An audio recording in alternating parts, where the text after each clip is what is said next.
চলে এলাম দ্বিতীয় দিনের ট্রিপ নিয়ে এবং এই দিনে আমরা যেখানে যাচ্ছি ওই জায়গাটাকে বলা যায় স্বপ্নপুরী, অর্থাৎ স্বপ্নপুরীর উদ্দেশ্যে আমরা সকাল সকাল রওনা দিয়ে দিয়েছি।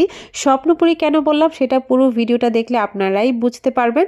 আজকের ভিডিওতে থাকবে সেই স্বপ্নপুরী সম্পর্কে অনেক গুরুত্বপূর্ণ কিছু তথ্য এবং সেই সাথে থাকবে মন জুড়ানো, প্রাণ জুড়ানো, মনোমুগ্ধকর কিছু দৃশ্য এবং সেই সাথে থাকছে গার্দালেন শহরে যারা ঘুরতে যাবেন 2025-এ আপনাদের জন্য টিকিট সম্পর্কিত যাবতীয় তথ্য। হ্যালো সবাইকে, আসসালামু আলাইকুম। আশা করি যে যেখান থেকে আমার ভিডিওটি দেখছেন সবাই অনেক ভালো আছেন, আমিও ভালো আছি আলহামদুলিল্লাহ। পুরো ইউরোপের মধ্যে দুইটা পার্ক বহুল জনপ্রিয়, তার মধ্যে ফ্রান্সের ডিজনিল্যান্ডের কথা ইতিমধ্যে অনেকেই শুনেছেন। ডিজনিল্যান্ডের পরেই কিন্তু রয়েছে ইতালির এই গার্দালেন পার্কের নাম। গার্দাল্যান্ডের মেইন প্রবেশদ্বারে ঢোকার আগেই রয়েছে এই সুন্দর জায়গাটি। এখানে ঢুকতেই কিন্তু এই জায়গাটি দেখে সবার মন প্রাণ সবকিছুই জুড়িয়ে যাবে। আমরা এখানে বেশ অনেকক্ষণ সময় কাটিয়েছি। এখানে সময় কাটানোর পর আমরা গিয়েছিলাম গার্দাল্যান্ডের মেইন প্রবেশদ্বারে।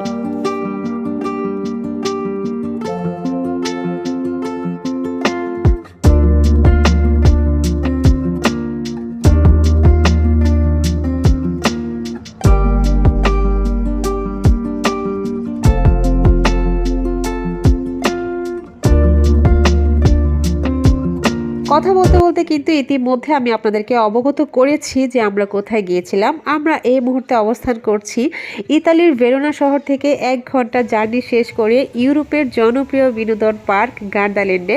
এবং এই গার্দাল্যান্ড পার্কটি স্পেসিফিক কোন জায়গায় অবস্থিত এবং সেখানকার কোন কারণে এই পার্কটি এত জনপ্রিয় সমস্ত ইনফরমেশন আমি একটু একটু করে আপনাদের সাথে শেয়ার করব। এই মুহূর্তে আমরা দাঁড়িয়ে আছি টিকিট কাউন্টারের ঠিক সামনের অংশে, যেখানে গোল্ডেন কালার দিয়ে কারুকাজ করে ভীষণ সুন্দর একটা ঝর্ণার সামনে বড় অক্ষরে লেখা আছে গার্দাল্যান্ড। আমরা কিন্তু এখনো ভেতরে প্রবেশ করিনি।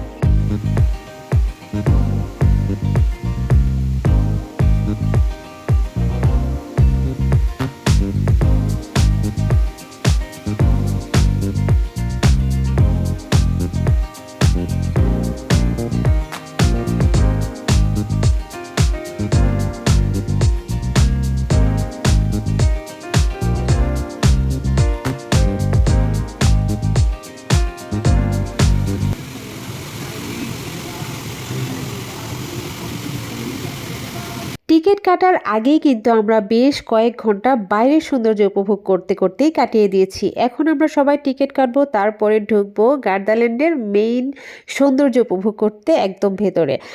আমি আপনাদেরকে এই জায়গাতে আরেকটা টিপস দিয়ে দিই, সেটা হচ্ছে যদি আপনারা আমার ভিডিও দেখে ইন্সপায়ার্ড হয়ে কেউ এই জায়গাটাতে ঘুরতে আসেন তাহলে অবশ্যই 2 দিন বা 3 দিনের সময় নিয়ে আসবেন। এই পুরো বিনোদন পার্কটি এতটাই বিশাল এবং এত সুন্দর, কখন যে আপনার একদিনের সময় চলে যাবে আপনি টেরও পাবেন না। এবং পুরো সৌন্দর্য উপভোগ করতে হলে অবশ্যই 1 দিনের বেশি সময় নিয়ে আসতে হবে। আমাদের কিন্তু সেখানে যাওয়ার আগে এই জায়গা সম্পর্কে কোনোই আইডিয়া ছিল না। যদি আইডিয়া থাকতো তাহলে কিন্তু আমরাও আরেকটু সময় নিয়ে যেতে পারতাম। সেখানে যাওয়ার পর যত দেখছিলাম ততই কিন্তু আমাদের আফসোস হচ্ছিল যে আমরা কেন আরেকটু সময় বাড়িয়ে নিয়ে গেলাম না। যাই হোক, ইনশাল্লাহ আমাদের ইন ফিউচারে আরও যাওয়ার ইচ্ছা আছে। তো সেখানে প্রবেশ করতেই কিন্তু পেপ্পা পিগ ল্যান্ড নামক একটা সুন্দর জায়গা রয়েছে, যেটা বাচ্চারা ভীষণ এনজয় করেছে। পেপ্পা পিগ ল্যান্ডের পাশেই রয়েছে একটা চরকি, যেখানে চড়ে আমরা পুরো গার্দাল্যান্ড পার্কটি উপভোগ করেছি। এখানে কিন্তু আপনারাও যতটুকু দেখবেন, যতটুকু এরিয়া দেখা যাবে পুরোটাই কিন্তু গার্দাল্যান্ড পার্কেরই অংশ। এখানে কিন্তু বাইরের কোনো অংশ দেখা যাচ্ছে না। যাই হোক, আমাদের কাছে কিন্তু মনেই হয়েছে যে আমরা এখন ওই মুহূর্তে স্বপ্নপুরীতে আছি এবং আমরা কিন্তু ওই একদিনে পুরো পার্কটি কিন্তু ঘুরে দেখে শেষ করতে পারিনি।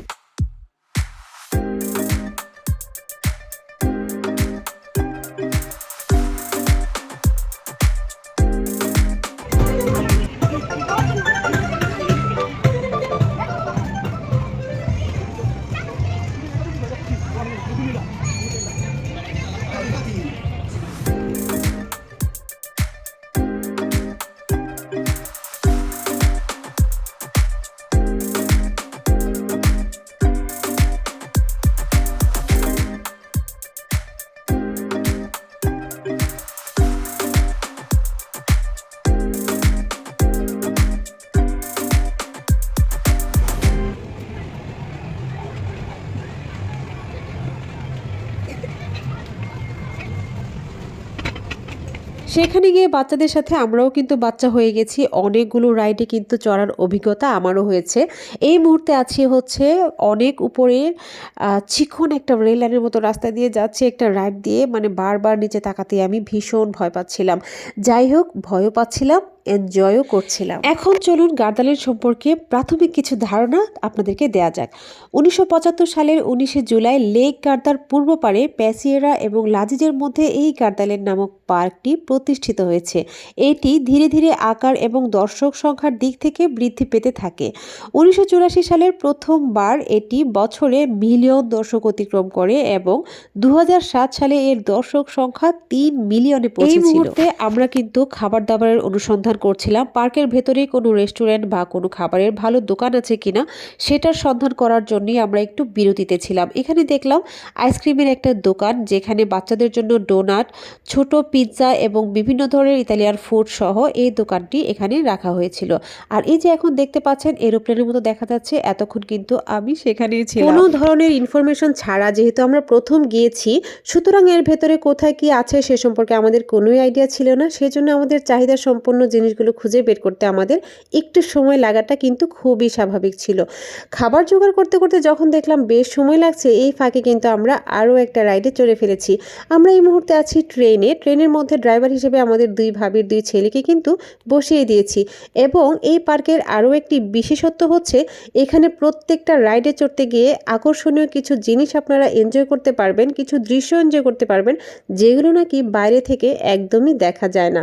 যাই হোক, আমরা এখন খাওয়া দাওয়া করবো। অবশেষে আমাদের খাবারের সন্ধান মিলেছে। তো খাওয়া দাওয়া করতে করতে আমি গার্দাল্যান্ড সম্পর্কে আরও কিছু তথ্য আপনাদের সাথে শেয়ার করছি। গার্দাল্যান্ড ইতালির একটি অন্যতম জনপ্রিয় বিনোদন পার্ক, যেখানে বিভিন্ন থিমযুক্ত এলাকা, থ্রিল রাইড এবং পরিবারের জন্যও রয়েছে বিভিন্ন ধরনের আকর্ষণীয় রাইড।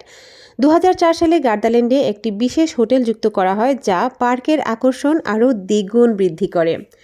কোভিড-19 মহামারীর সময় গার্দাল্যান্ড বন্ধ করতে বাধ্য হয়, কিন্তু 19 জুন 2020-এ এটি পুনরায় খোলা হয়, যা কোভিড-19 লকডাউনের পরে পুনরায় খোলা প্রথম ইতালীয় বিনোদন পার্কে পরিণত হয়। সেই মৌসুমে দর্শনার্থীর সংখ্যা সর্বোচ্চ 10,000-এর মধ্যেই সীমাবদ্ধ ছিল। সনি পিকচার্স এন্টারটেইনমেন্টের সাথে একটি বিশ্বব্যাপী চুক্তির ফলে জুমানজি ফিল্ম ফ্র্যাঞ্চাইজির থিম অনুসারে মার্লিন থিম পার্কগুলোতে বিভিন্ন ধরনের রাইড, খাবারের দোকান এবং হোটেল রুম তৈরি করা হয়েছিল।